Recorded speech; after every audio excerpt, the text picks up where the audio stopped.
Assalomu alaykum. Qadrdon do'stlar, hozir navbatdagi bitta Farg'onaga qilgan darvozamiz bitdi inshaalloh. Farg'ona chapartolni bitkazamiz. O'ta ham ideal holatda chiqdi. Hamma narsasi gigant metallardan bo'lgan. 14 lik shivler granalarasi 10 ga 5 profil. Chaspalar 2 gach, 1.5 dan ishlatilganmiz. Chaspalarga darvozamiz tekis skромniy fasonda chiqqan. Tepalariga o'ziga moslab lazer qilib berilgan va tepalar atnalichkasi, pastlari ham poni, hamma narsa profil ishlagan. Darvozamga sharq yupqa bir ortiqcha mayda-chuda detallar ishlamagan. Shivlerlar ham 14 lik bo'lgan, akkuratnisan qilingan inshaalloh. Darvozamiz shuncha bo'lgan. Qanaqa ovozi mana. Zasulkali yopilgan bo'lgan, shaxsiy ozgina shiqillayapti. Darvozamiz gruntовка holati.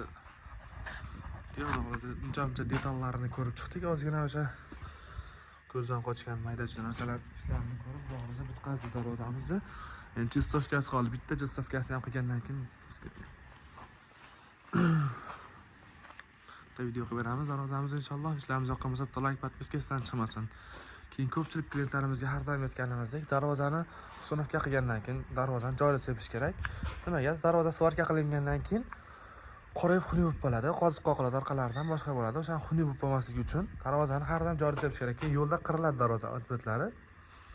Shularni ham qirilmasligini hisobini olib, joyida akkuratniy darvozani kratkasi sepilsa, inshaalloh juda ham bir manfaatli bo'ladi. Agar